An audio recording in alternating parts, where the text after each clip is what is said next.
Welcome to the Dealing with Goliath podcast. The mission of Dealing with Goliath is to sharpen the psychological edge in business leaders with skin in the game who want to be more effective under pressure, uncover hidden value, and increase profitability. With expert guests across the business spectrum, we deliver gems of insight, delving into their methods, their thinking, and approach to problem solving. This particular episode is a longer form podcast where we take the time to delve a little bit deeper into our guests' experiences, stories, and get those priceless nuggets for you. I'm your host, Al McBride.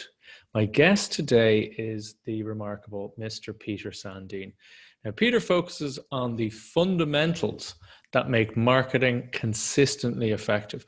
Over half his clients are other marketing experts who want his help with marketing messaging, sales funnels, and conversion optimization. Now, he's known for being focused, straightforward, and practical, and many experts have adopted his processes and frameworks to simplify the most complex marketing topics. Thought of by many as the marketer's marketer, Danny Inney said, "Peter helped me increase my sales 423%. Quite remarkable, as he's a renowned expert in his own right. Peter focuses on the fundamentals that make marketing effective. He regularly writes not just on how you can influence the decisions of others, but how people make those very decisions. So he doesn't focus so much on tools and tactics and strategies, but more so on what makes those strategies effective." Now, on a personal note, I have to say, I've known Peter for a number of years now. Peter has been a huge help and a huge resource to me. Now, I can say firsthand very much that I know few people, never mind marketers, few business brains that are quite as incisive or others that can give such stark clarity as quickly as Peter. So I recommend him if you have marketing or business issues, particularly business strategy, or as I said, sales, conversions, and all the things that we're going to talk about in a couple of minutes. But if you need clarity, this guy can cut through all the confusion, all the noise, all the multiple different perspectives faster than I think maybe anyone else that I know. So it doesn't surprise me one jot that so many top marketers who really know their industry and know what they're doing in their own right, when they get stuck and have issues, Peter is the guy they go to. So he has a huge wealth of knowledge and insights to offer, and that's why I am so grateful to have him on the show with me today. So please welcome Peter. Well, let's kick off with that idea. Now, just in that little description that I read out there, one word really jumped out at me compared to many experts, because usually experts work in complexity. They add layers of complexity. And the word that's really jumped out at me was simplify. So I was wondering, could you tell us more about this? I mean, is the simplify and simplification element crucial to your method, to how you work? Yes, that's pretty much how I look at most things. I think one of the most interesting questions if you're trying to learn any skill, whether it's marketing related or something else, is to ask actual experts who know a lot about it, that if you could tell me to focus on just three things, what should those be? So that if you're able to find the things that matter the most and get those things done right, you usually get much, much better results than the people who get 100 things approximately right. Because as long as you don't get them right, you don't get any results. But if you get the most important things right, then it doesn't usually, in most cases, matter nearly as much if 100 other things could be done better, but are not, because the things that really make the difference are great. So that's how I'm viewing marketing topics, that like you mentioned, that like complex things, making the most complex things simple. I view them as simple things that people just overcomplicate, because they're not focused on the fundamentals within it. So I don't actually think of them as complex things, but rather they're usually seen as complex things because people, knowingly or not, overcomplicate them, especially if they're not the experts who can tell that, well, I'm talking about this aspect of the topic. What it sounds like to other people is that, oh, that aspect is the key thing, but there are 100 other people talking about the same topic, but different aspects. So I guess there's 100 equally important things. And like, I don't know, there's like one or two or maybe three. But yeah, that's how I view it, and that's how I try to view almost everything that I do, because I don't have the mental capacity to do 100 different things very well. I'd much rather focus on a few. That's very interesting. It sounds like your philosophy is very much in line with the 80-20 principle, the Pareto principle, that all you need really is to make a few of the most important things right, or get them nailed down, and then everything else can be good enough and you'll be fine. Whereas, Yeah, as you to say, some most degree. people, Yeah. maybe they get some things that don't matter really good, but it's not effective for them. Yeah, I think Pareto principle works really well. I don't use it as my own mental model, Sure. but yeah, it's definitely in line with what I think. Very good. What can you give us more information when a client comes to you? What are some of those key 2 or 3 areas that you always focus right down on into? Well, I think underneath all marketing is basically this triangle of who's your target customer, what's your offer, and how are you presenting it. So who the target customer is, what is the offer, and your messaging. If you get those right, the rest becomes relatively simple. Like you can use any reasonable tactic and it can create great results. You can use any reasonable strategy and it can work great for you. Whereas if you get any one of those wrong, then everything else will be exceedingly difficult. If you're trying to sell to people who don't want to buy what you're selling, it's very, very difficult. Not impossible, but very, very difficult. Mm-hmm. And there's a fairly like slim area of like success there. That it's like I should come up with a good metaphor for this, but the point is that like if you're throwing darts and you miss the bullseye, you're not really screwed by it. But in marketing, if you get at all outside of the bullseye, things get exceptionally hard. And that's sort of what I try to look for. Like, where is that thing that isn't just right? Because when you get those just right, you're talking to people who really want exactly the type of offer you've created and you've made it super enticing for them. So it's exactly what they wish they would have found. And then all you have to do is essentially figure out how do you show it to them? What is the message that makes them understand that? Right. Like, it doesn't matter do you use social media or blogging or advertising or webinars or whatever. As long as it somewhat makes sense in your context, you're probably going to get very good results, as long as you get just the very bare minimum done right there. Very good. It's like a mutual friend of ours says, good marketing is just offering people what they already want. Yeah. Which makes it sound like, you're removing a lot of friction, you're removing doubt and all those things that, as you said, when it's not quite the right offer, it's not quite the right customer or client or as you said, target, then these things create friction, and that's where there's an awful lot of problems. Okay. Yeah. Very interesting. Like, I've been just working on a workshop on offers specifically and how you create an enticing offer. And one of the things there that I used as an example was a client marketing expert who had basically a very good quality coaching program. The quality was brilliant. Everyone who went through it got amazing results, but he had some trouble selling it. I mean, he sold fine, but it was really seemed like something's wrong. So I suggested a different guarantee. Nothing else. I mean, we made some minor changes elsewhere, but the guarantee was the major change. And I think it more than tenfold increased the sales the next time we launched it. Because suddenly the guarantee, I mean, I could tell that looking at his copy, everything was really good. So what's the problem? What can be the reason people don't buy this, assuming he's talking to the right people, which I also assumed was right. And I just figured out that they have this worry. They're worried about this one thing. Guarantee that if that happens, you're not going to just give them their money back, but give more money back. So really actually truly guarantee that this thing works. And yeah, that worked. So, and just to ask, I know you can't give specifics on client details like that, but what was the guarantee before? Was it too standard, and what was it changed to? The previous one was just a standard money back guarantee. If you're not happy within 30 days or whatever, you get your money back. Okay. And I've talked about guarantee blindness, which is basically that if you just say 30-day money back guarantee, most people are just yeah, okay. They don't really register it.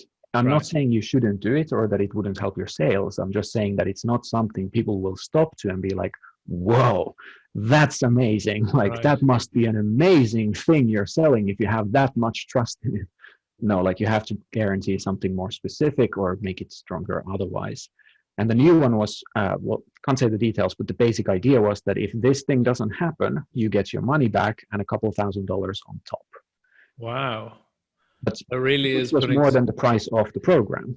So it Wow. was like double or triple your money back. I've used a similar one with a high ticket offer. If you don't say more sales because of what I suggest, you get twice your money back.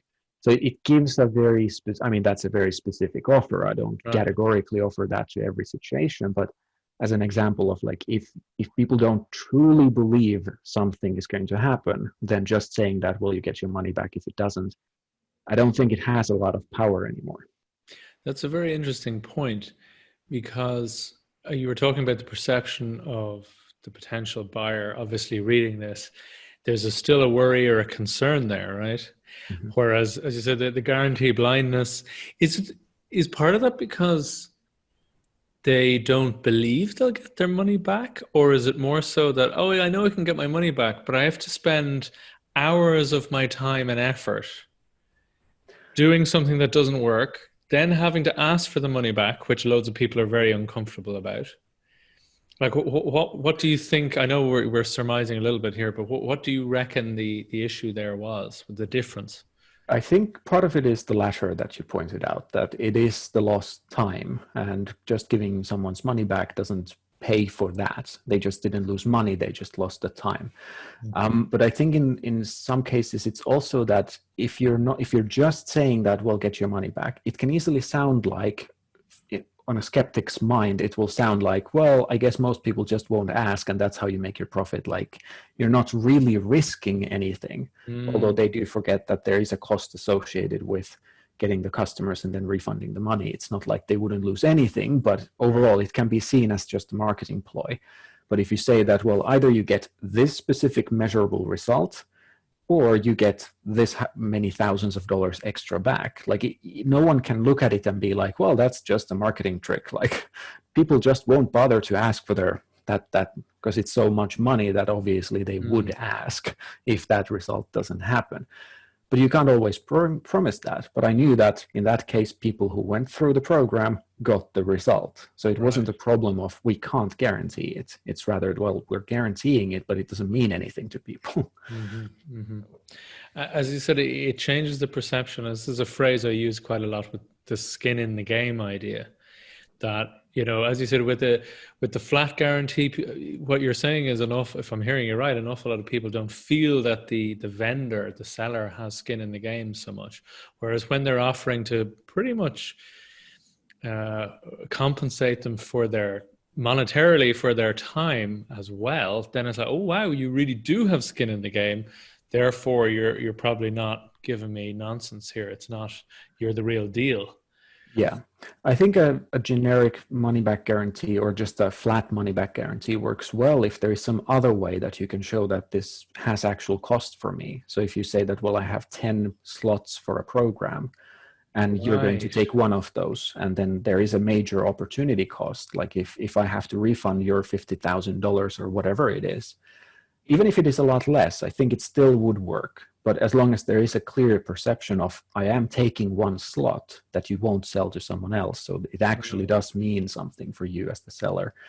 But I think a bigger part of it is really just that everyone's offering the 30-day money-back guarantee. And again, I'm not saying you shouldn't. I do that sometimes too, but it doesn't really have all that much impact. It's more like, well, you have to, because people just assume it's there. And if you don't, then it's like, well, wait, why? How bad is this? Like, what are you trying to do? So it's a more of an expectation. And when you just meet people's expectations, you don't create at all this like, oh, I should focus on this, I should notice this, but rather it's just like, okay, that's done. Okay, what's next? Like, it just goes through the head with nothing leaving behind. I have seen occasionally, usually with export-focused products, where they flip it and they say there's no guarantee. And in fact, if you ask for one, you're probably not for me, for my client. And it was someone who will remain nameless, but who is pretty legendary for the last 10 or 20 years at the very least. I suppose you have to have a huge amount of credibility already in the bank that you deliver and deliver and deliver to be able to have that kind of There is no guarantee. It's a very ballsy move, though. Mm-hmm. I do that with coaching. I don't guarantee coaching results because I'm not in charge of doing anything other than just telling you what to do. If you don't do the work, then like, it's not my problem. You're not doing the work. I'm not going to give you your money back. I did my work as well as I possibly could. Mm-hmm. So like for coaching, I wouldn't offer a money back guarantee. I make minor exceptions to that with a single call. That like, well, if you don't feel like you got your money's worth, then okay, you get most of your money back. Like I'm not going to give 100% because that starts to attract the wrong kind of people, which is essentially what that person said. That if you're the kind of person who wants there to be 100% money back guarantee, I don't want to work with you as a coach, because that generally means you're not the type of person I want to work with. And that's interesting because it spins the skin in the game thing the other way, that the customer or client doesn't have enough skin in the game either then, because they're obviously desperately looking for a way out, a safety net. Yes, and as poor as it might seem and sound and look, that is very common. Unfortunately, it is very common that people don't have the commitment to actually do the work. So it's like everyone who starts doing a lot of coaching will eventually come across people who don't execute on the simplest possible things that like the coach knows are the right things to do. Obviously they might be wrong technically, but like they feel certain this is the right thing to do. And if you don't try, then how could we even know? But the client just doesn't do that. And if there would be a completely sort of free money back guarantee, unfortunately it's those same people who probably would use it. Mm-hmm. So it's not only frustrating for the coach who's spending their time and the client isn't getting the results they could get, but then they also would have to give the money back. So it's just doubly frustrating. So I'm not too surprised that people don't do that. But then again, I've usually had this, like, if you don't like it after the first call, yeah, okay, you get your money back. But like, then I've risked very little. I've risked that one call. Mm-hmm. And I've already vetted people a little bit by that point. It's not like people just go to my website and buy a year-long coaching program. Like I know who they are by that point that I talk with them.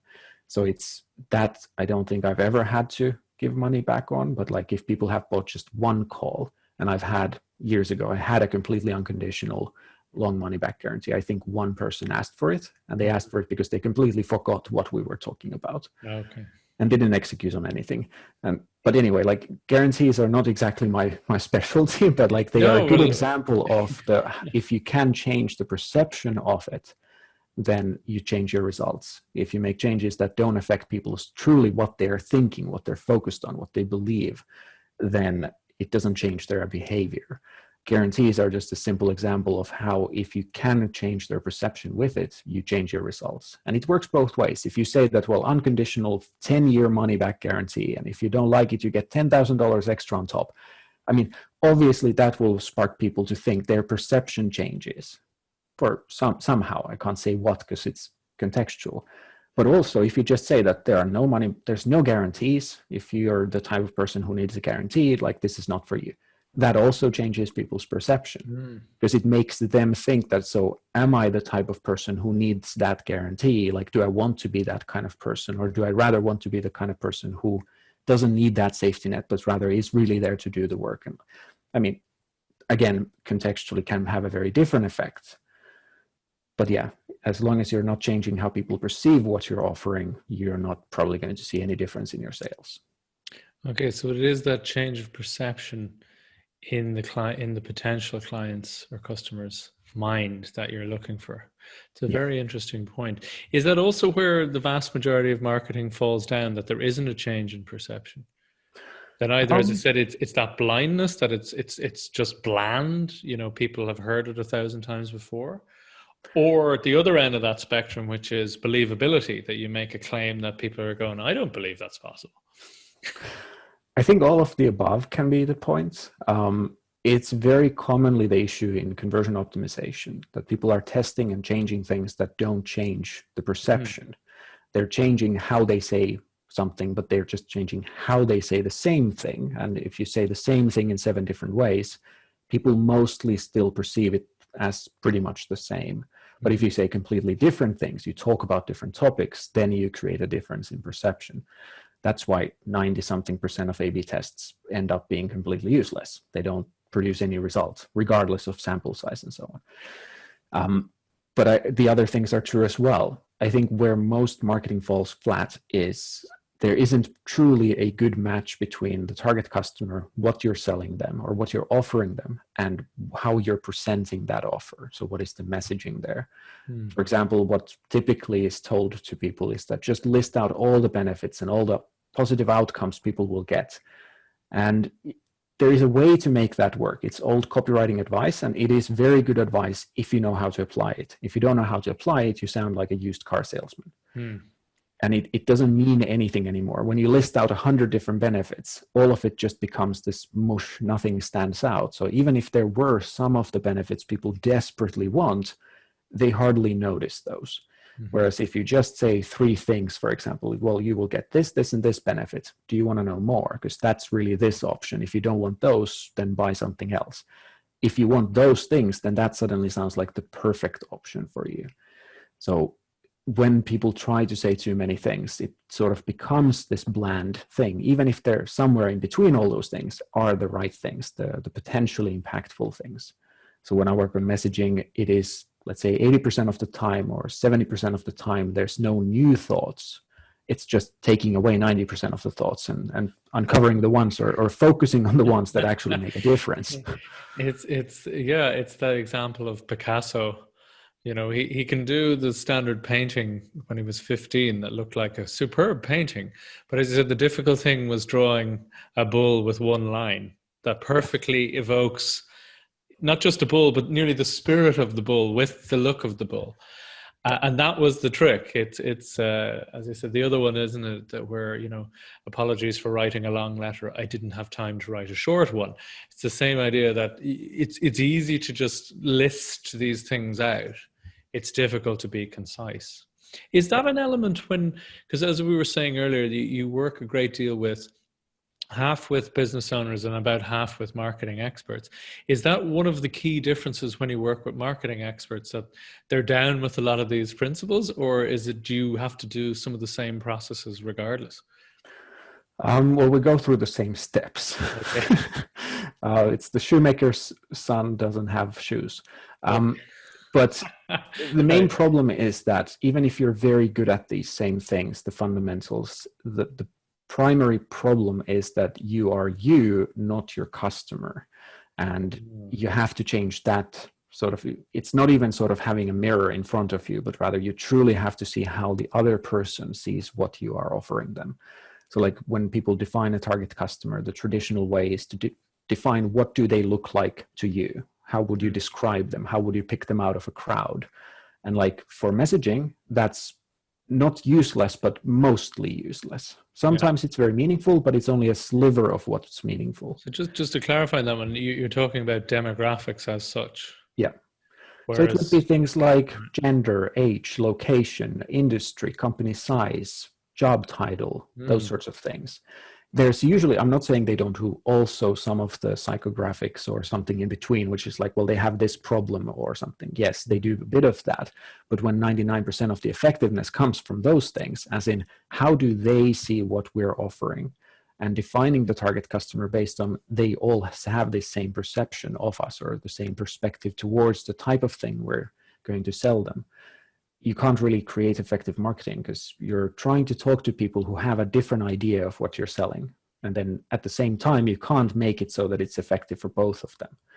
And as long as you're defining it based on something as useless as gender or age, in most cases, there's some exceptions where those things really are very meaningful. But in most cases, the fact that someone's job title is chief executive officer or whatever isn't how they view the topic. It's not like, well, I want this service because I'm a CEO.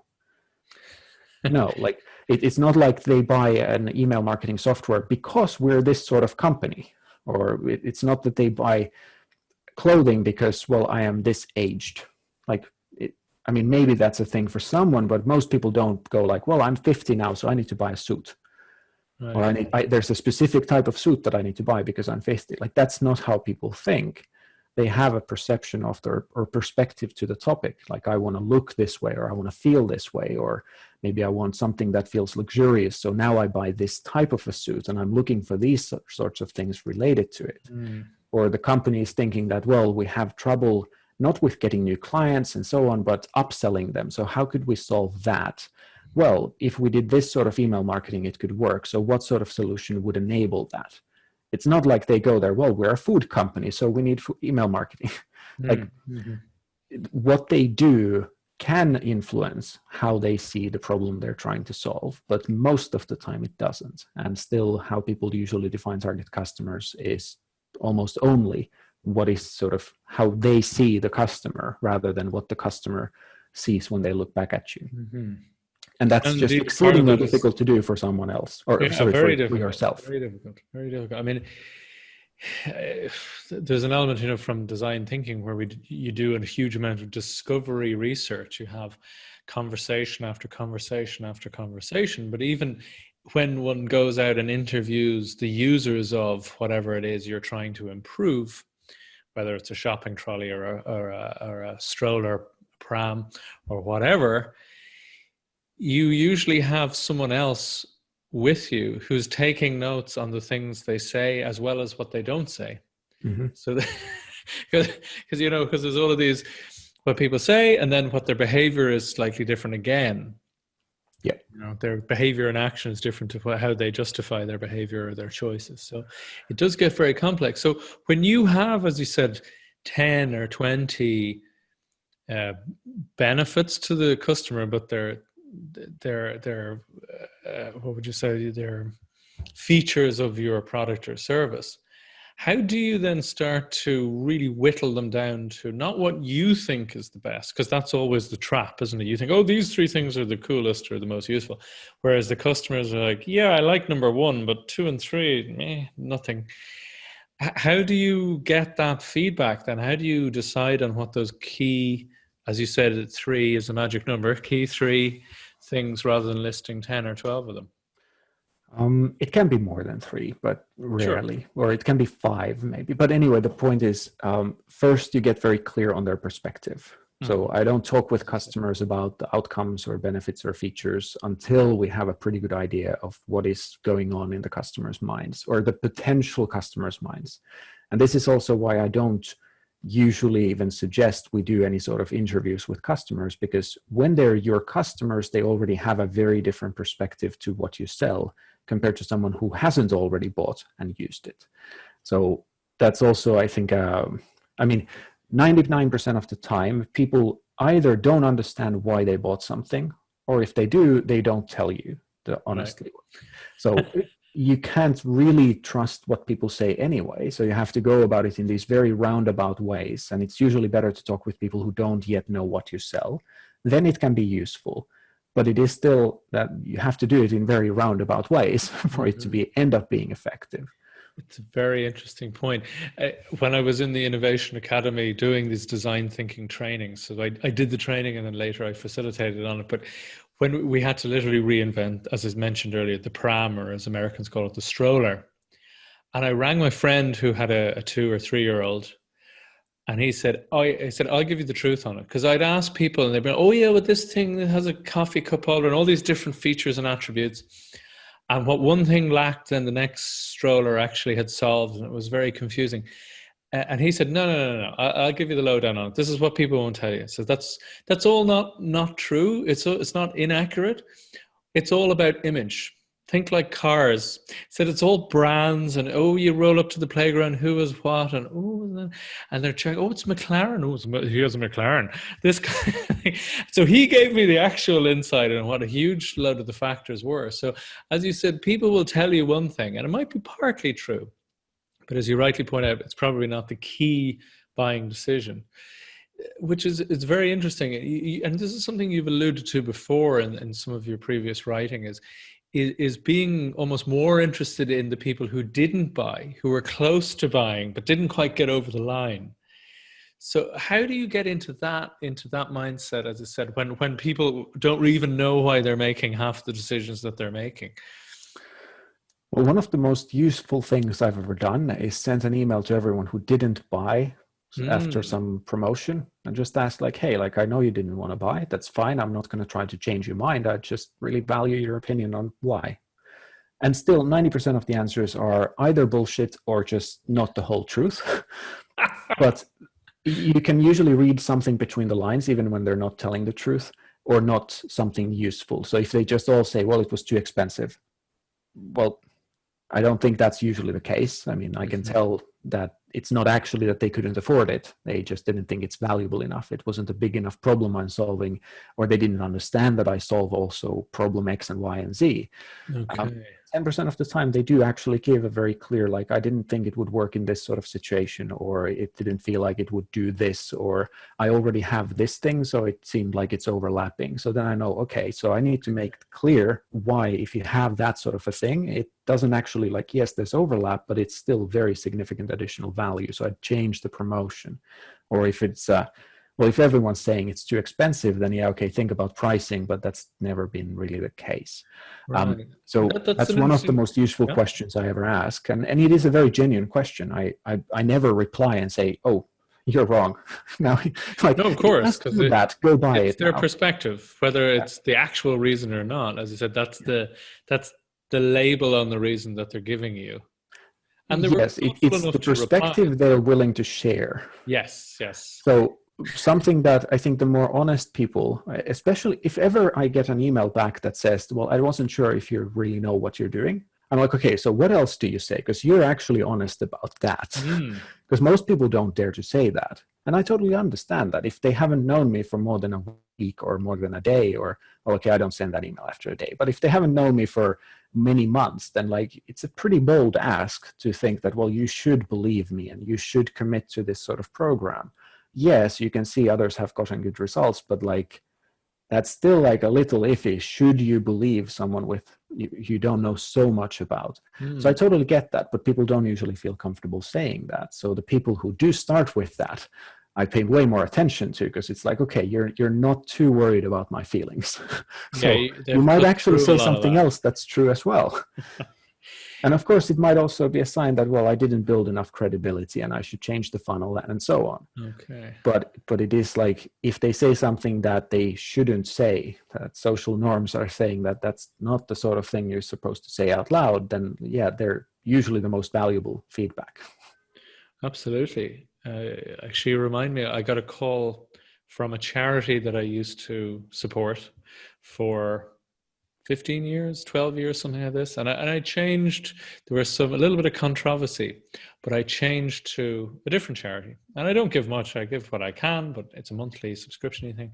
And I got a call yesterday from the people going, oh, you know, you're with us for this amount of time and blah, blah. And you're waiting for the sales pitch to get back on side. And I said, look, I'll just stop you there. I said, look, there's this controversy, wasn't comfortable about it. It was one perspective, but I said, can you tell me that? And I moved it to this other crowd who essentially guarantee an outcome per euro. Yeah. Now, whether they're massively inefficient and it should be 50 cents is a different matter. The point is, I know for every euro there's this outcome. And that was why I moved over. And the other guy, of course, couldn't actually wrestle with that. He didn't have a comeback to it. And it is that perspective of just cutting through the niceties and giving them the actual reason. And I could hear he was actually stumped a bit on the phone, the poor guy. I nearly felt bad. I actually did feel a bit bad for him. But because, you know, he was just doing his job. But it is that exact thing of just cutting through the social niceties and being polite and diplomatic. But look, these are the reasons why I moved. And there wasn't much he could say to move me back, which was a shame. Yeah, I think usually sales guys get a script that answers all the usual bullshit answers, but exactly. They don't know what to do because there is no script for what to do when you ask an honest, direct question that, well, your product has this problem, I've understood, or not. Is there not this problem? Yeah. Or like, well, this is this, like you said, that, well, there was this controversy, like, can you say that it doesn't happen again? Like, can you say I was wrong? No? Okay, so that's my problem. Change that and call again. Like, I'm very ruthless when I get telemarketer calls. I don't enjoy it at all. So like as soon as I figure out that they're trying to sell something, I just ask like, so what are you selling? And usually, if it's magazines, for example, I'm like, yeah, no, I have a principle. I don't buy any magazines on the phone so that I can cut these short. Have a nice day. Yeah. So that's like I don't care what they're selling. I just don't want to waste the time listening to 100 pitches for finally finding one magazine that I might want to buy. Like Fair enough. the odds of me finding something useful that way are just too bad. But yeah, It's good like to have rules of thumb. They can save you an awful lot of time. Absolutely. Just to go back to a point that you made earlier, when an awful lot of people say in their feedback, oh, the price was too high. Now, sometimes, as you said, when an awful lot of people, a great deal of people do that, maybe you should be looking at the price. But most of the time, what's actually going on? Is it that you haven't justified the price point in a clear value proposition? Or is it that they, as you said, don't value the solution as much to them? Or what's going on there? I think many possible reasons. One is that they're not actually the target customer, and it can be Right. very difficult to know that if you don't personally talk with them. So the type of marketing I usually do doesn't involve me calling them or having otherwise a direct conversation with them, but rather I do a webinar or a video or something, and then people don't buy. And if they say that, well, it was too expensive, I think one of the key options is that, well, they're not trying to solve the problem that my offer would have solved. So it's very hard for them to think that it's a very high value now. And since I don't try to push people into believing very, like really aggressively that like, forget all your other problems, this is the one you should fix, then that can happen quite easily. And obviously I could do that. I just really don't feel comfortable with pushing people into believing that their problem is something else. I try to help them see if that would be the case. Because often it is, because I focus on the fundamentals. So the problems that they are experiencing are usually sort of down the line and ripple effects of having those fundamentals not quite right, not having that perfect offer, not having a clear message or something. Okay, so this is the idea of the presenting problem versus the underlying problem. And as you said, that sometimes you are trying to say, look, this is a result of this underlying problem that my thing can address. Yeah, but if they are truly trying to do something totally different than what my thing helps with, then obviously it will seem like it's too expensive because it's not a priority. It can also be that they're looking for a different type of solution to the same problem, and they feel that I would have to make it much cheaper so that they would be willing to do that. Often there, for example, let's say I'll use coaching as an example. If I would be selling coaching, the price tag is obviously 4 or 5 figures. Mm-hmm. And if they're looking for a book that teaches them how to do that, it's very difficult to, if they don't have the like perception that coaching is infinitely more valuable, then why would they pay 100 times more or 1,000 times more for something rather than the book if they still assume they can find the book that solves the problem? I don't think that's usually the case. It's a bad example in that way. But if people are looking for a certain type of solution and you offer a different type of solution, then it can just look way too expensive because they would have considered it if it was dirt cheap, but it wasn't. Like if you're a fancy restaurant and people walk by and you ask, why didn't you come in? And they're like, well, too expensive. So, okay, well, they were heading to the nearest cheap pizza place. Right. So like, it's not that your solution wouldn't work. They're just not looking for that type of solution to their hunger in the moment. Gotcha. And obviously, a fancy restaurant isn't really selling nutrition. It's selling an experience and so on. But that's a part of it. So if you realize that they're not looking for that type of solution, then either go for different target customers who are looking for the experience of eating and fine dining rather than try to convince people who are happy with the €5 pizza. So it's a good analogy, actually. It's a good clarifier of an analogy, right enough, yeah. And just to take a slightly different perspective now and change the beat of the interview a little bit. Just talk to me about some of your influences as you were gaining your skills and developing and honing your maybe more unique perspectives. Who were some of the great influences on that, whether books or other people in the marketing space? And that's linked in with, if people want to improve their as you said, an idea of their copywriting and offer development and messaging. So they want to do a bit of groundwork. Maybe they'll come to you, maybe not, but at least have some of those foundations in place. Who made a big impact on you? Well, I think my parents impacted things a lot Ah, because they thought, and still at least one of them thinks, that marketing is more or less evil. right. So it created this perception that, like, well, your marketing is about manipulating people into buying something they don't really need or want or benefit from. And like, when I started to get interested, I was sort of thinking, like, it took me a long time to realize that what I was thinking about is marketing. Because what I was thinking about is, well, I have this thing to sell. How do I help people who would really value it, who would really be so happy with getting it? How do I reach them? How do I get them to see they can get it from me? Because there's not many other people who would do that. So how do I? And then suddenly, oh, right, that's marketing. It took a very long time. But that was, I think, the biggest thing, that it really changed what direction I was coming from. Because I wasn't coming at all from the, like, well, let's learn marketing, but rather I have a service, nothing to do with business, just a service to sell. People who would get it are very happy with it. So how do I reach them? And then I started doing marketing without even thinking of it as marketing. Mm-hmm. So when I then started to get to marketing, that was sort of the perspective all the time. And I got into copywriting fairly soon. And I took a course from, is it American Writers Association? I don't know, a YE, I think is the name. And they had a copywriting course that was like a very good copywriting course, but I think you could have read it in two very different ways, either as learn to manipulate people into buying whatever, or learn to sell something that's truly useful, help people really see how valuable it would be for the right person. And at the same time, push away those who wouldn't. Or maybe I just added that there, but I had this feeling that, like, I have no interest in trying to sell to people who wouldn't actually want to buy it if they just understood what it is.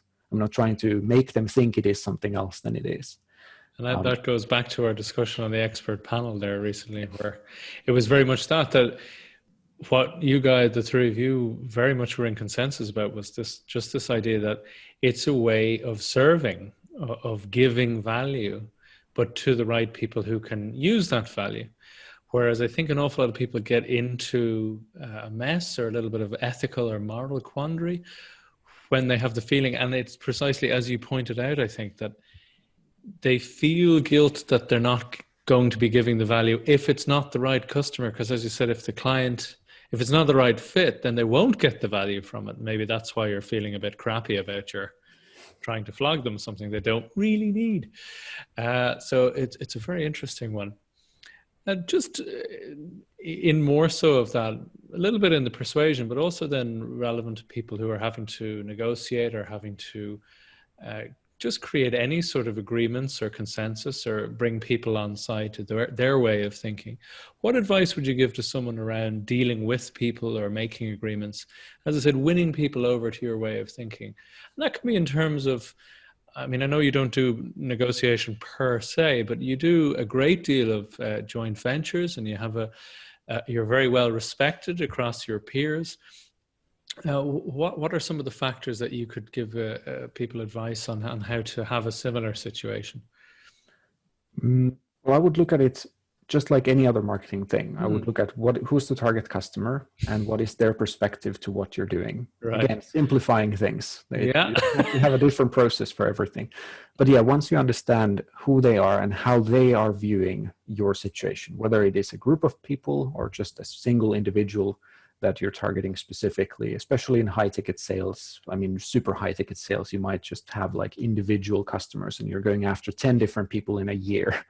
I mean, you can put in the effort to understand what are their preferences, or what are their concerns, what are they pained by, what are they worried or fearful of, what would they want to be seen as, or how do they see themselves, like whatever you can figure out about how they see what you're going to talk about, and then figure out what's the connection. Is there a connection? Like, can you actually truthfully present your product or service as a genuine solution to something truly meaningful for them? If not, then like just look for someone else. It's probably not worth the trouble to try to convince someone to buy something they don't actually want or will value. But if you do see that, okay, here's the connection, like if they can see that this helps with pains X, Y, and Z and solves that ABC problem and so on, then that's all you need to try to do. Just help them see that. And then how you do that obviously depends on the context, but narrow it down to just the most impactful things. I mean, it's obviously a guess to some degree, what are the most impactful things? But start from trying to understand their perspective and what would be truly meaningful for them. And if you're selling to a company and you're thinking, no, it's a company I sell to. No, it's humans you still sell to. You can think of them as individual humans, even if there's many of them, but it's never some company entity that buys. It is the individuals in there. But that's how I would approach it. It's a very good approach, and particularly with the B2B piece of advice there, because as you said, that's the common excuse that, it doesn't work. That might work in B2C, but it won't work in B2B. But I think that you're hit on something even more profound there, is that often it doesn't work. Often approaches in B2B fall flat precisely because they lack the human regard, the basic respect. In negotiation, you call it emotional payments. And basically it's just any acknowledgement of respect on a spectrum of regard. And people often forget it, as you say, because they talk to the person as if they're talking to a company, some sort of big entity, rather than a human being. It can work, and that's, I think, why it lingers along, because it can work if you're selling something that a company like the type you're targeting will consider every 3 years. Then if you just bombard them with your messages every month for at least 5 years, you'll at least once hit them at the time when they're considering it, and it can move things along.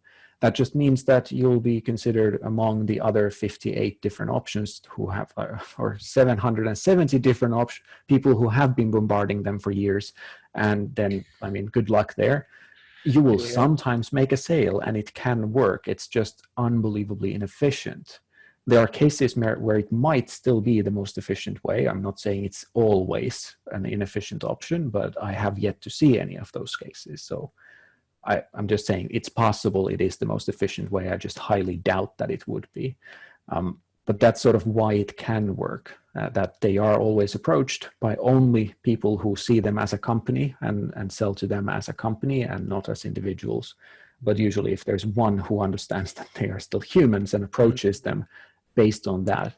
And I think the most obvious example is this comes up fairly often in B2B, that what is the buyer's concern is how much time it will take from them, or how will they personally be seen.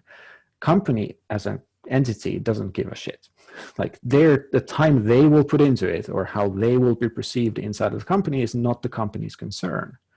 But the decision maker can still be extremely concerned with how many hours of their own time will go into this, and all the hassles of training people or getting people on board or integration or whatever it is. Or how much of a personal risk to their ego it is to try something, especially if it's an unusual thing. Like, am I going to take the risk to buy this thing? Because if it backfires, then everyone's going to tell me that I was an idiot for trying something like this, because there was that totally safe traditional option. Like, I know it's terrible compared to this, assuming this works. But am I willing to take that risk? Because I don't actually make any more money. I don't get any recognition unless it's an absolute stroke of brilliance to go for this. So the risk calculation for the decision maker can look very different than some sort of an ROI calculation that proves that the company will benefit. And this reminds me of a stat where an awful lot of, I think the study was in the UK, where a lot of people, they were encouraged to, hundreds of companies were encouraged to pretty much interview some of their longest customers and say, well, what made you choose us? Was it our fantastic this or fantastic that? And literally about 80% of them said, oh, no, like literally the flyer came in the door and I turned around and said, we need a new photocopier. And the lady holding the mail said, oh, these guys sell photocopiers and that's why you have the contract to do the photocopiers. And it's exactly as you said. It's like, when the need is there, what options? Okay, boom, you'll do, right? Which is fine if you're selling paper or photocopiers or that kind of thing. When it's like, we need this solution, you do it, great, done. When there's any kind of innovative element or risk element, it's a completely different animal. But it's also a point around relationships and around robustness of deals, or what you might call, normal people would call, customer loyalty, essentially. But as you say, whenever anything goes wrong, it's like, oh, we're sick of them, move on to the next round. There's no loyalty there whatsoever, because there's no relationship there. So it's exactly what you're talking about. If you start off with a good relationship, usually when things go wrong, because they do sometimes go wrong. It's inevitable occasionally, yeah. So if you can't then somehow negotiate your way out of it so that everyone's happy at the end, then something was wrong from the beginning. Or maybe you're just terrible at conflict resolution, or you're dealing with an absolute pain of a person. But generally speaking, yeah. And I would argue that no matter what you sell, you probably still, in most cases, still should take a more personal approach. Not that it couldn't work to just send a flyer every week to every company in the industry, like who might be a customer eventually, and hope that eventually they want a photocopier and loudly proclaim it so that the secretary who's holding the flyer can be like, hey, they do it.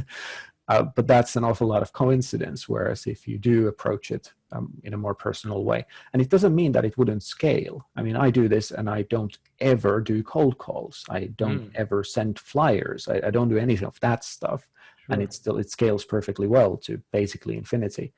I mean, practically to like further than I could handle as a business. But yeah, like I view it as there are people, and if you understand what they actually want and how your offer matches it and what is it that you need to say so that they connect the dots, then the rest is relatively easy. I'm not saying that you couldn't get much better results with by brilliantly using Facebook ads compared to just sort of winging it. But if you're talking to the wrong people, they won't work. If you're selling them something they don't want to buy, it's going to be really hard, even if you do it brilliantly. And if your messaging is terrible, again, you can't compensate for that by being great at Facebook ads or blogging or social media or webinars or whatever. This is a brilliant insight. Just in that sense of first of all, the fundamentals, which you stated at the very start, that they're what you're all about. But also just in, as you say, the fractal nature of it, whether you're having a conversation with a colleague or a spouse, it's, all the way up to, as you say, doing a joint venture or doing a big negotiation, or, selling to business to business or whatever that is. It's the same fundamentals of having the right offer with the right messaging to the right ears, you might say. Or eyes, if the case may be. So it just to how that's still consistent through all those different situations, which, as you say, people very quickly make complex, maybe overly complex, but it is a brilliant fundamental to get people's heads around. Start clarifying. I think most topics are like that. You can simplify them down to the fundamentals of that topic. And in most cases, if you don't get the fundamentals right, then it doesn't matter what else you do. It will not work very well. So whatever skill you're trying to learn, for example, there are probably like the 3 most important things you should focus on. And someone who's really an expert in the topic could probably tell that, like, if you don't learn these 3 things, it doesn't matter if you learn everything else, because you won't be able to do it. Like I like climbing. If you wouldn't learn X, Y, and Z, it doesn't matter if you learn everything else. You're still not going to climb very hard. So it's like whatever skill. I mean, I can think through all the skills I've ever learned, and I can boil them down to a few things. I usually call them linchpin skills, as in the few things that you have to learn that you cannot really compensate for, because no matter how well you do everything else, it will not compensate for those issues. And I think the common problem is that this is so obvious that people just bypass it. People miss it. They will think that, of course, we're talking to the right people. They obviously would value what we sell, or like they would obviously benefit from what we sell. Right. Or, of course, our offer is amazing because it works. And I was like, first of all, that's not what is a good offer. It has to work, yes, but that doesn't make it great.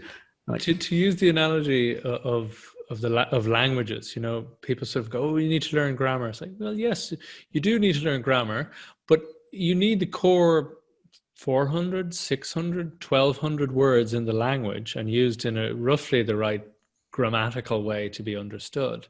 But is that if you don't have those core 400 words, you can't communicate competently in that language. And for me, it's always been this development between training and learning. Training being, definitive outcome idea, like a training course, you need to tick these boxes, versus learning being a much more open, expansive thing. But I think it is the problem for an awful lot of people that, unlike a language where you can literally Google what are the 400 most commonly used words in English or German or Japanese or whatever, and you get a list, and okay, you need to be able to use them, and there's cultural context and so on.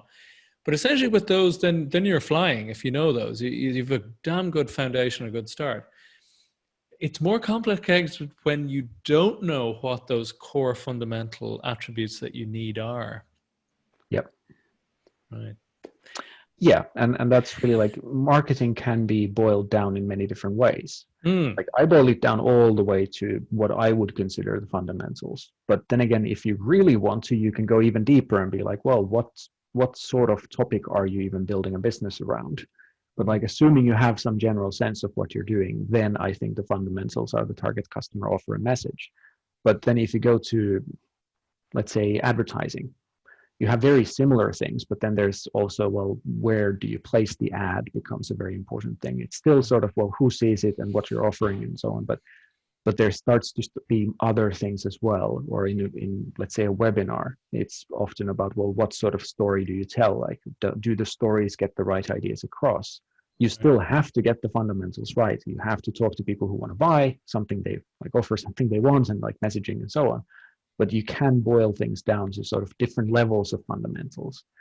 But almost any topic can be done like that. But yeah, as you pointed out, with the language, it is relatively straightforward. Just Google what are the 400 most common words in a language and memorize those and learn to use those. In most skills, it's not that simple. And that's what I keep referring to, the idea of ask a few experts what they would consider, or ask someone who's specifically focused on the fundamentals. You have better odds of them knowing it. And especially if they're not in it for selling something. So if you ask a Facebook ads expert, what are the core things about marketing, they might say Facebook, even though it can be completely useless for a lot of companies. You don't have to even know what Facebook is and still build a successful business. But yeah.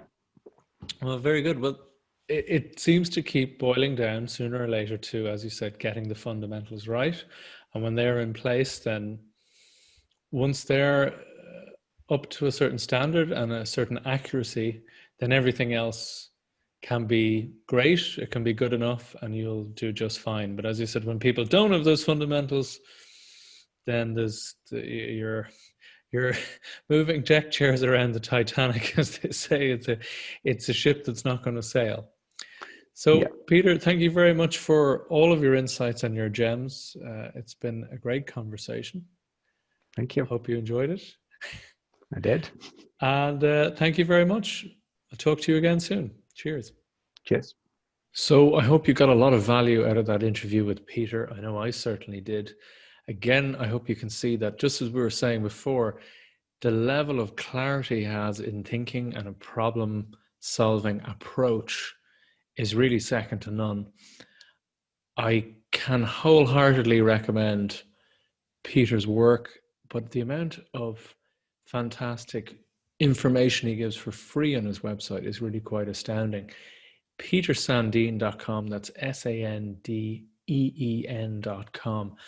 And when we were talking about some of the freebies I might recommend, particularly recommend the 3 mistakes that marketing pros recommend, because that's one of those things that it gives a good sense of his unique perspective, his unique take on things, and why an awful lot of things that marketing pros recommend often really don't, they fall short or they just don't work. And he'll tell you why. That's right there on the homepage on petersandeen.com.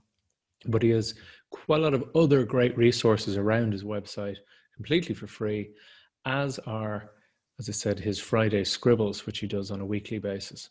So sign up for that. It's a little video or a series of videos, and he has lots of other great free resources on his website. If you want extra insight and a lot of things you probably haven't heard before, if you're even if you're fairly experienced with marketing, petersandeen.com is the place to go. So I can't recommend it enough. And as I said, his Friday scribbles are entertaining, they're enlightening, they're light, but they also have tremendous value. So it's something I read on a regular basis, and I thoroughly recommend that you do too. So thanks again to Peter, and see you again soon.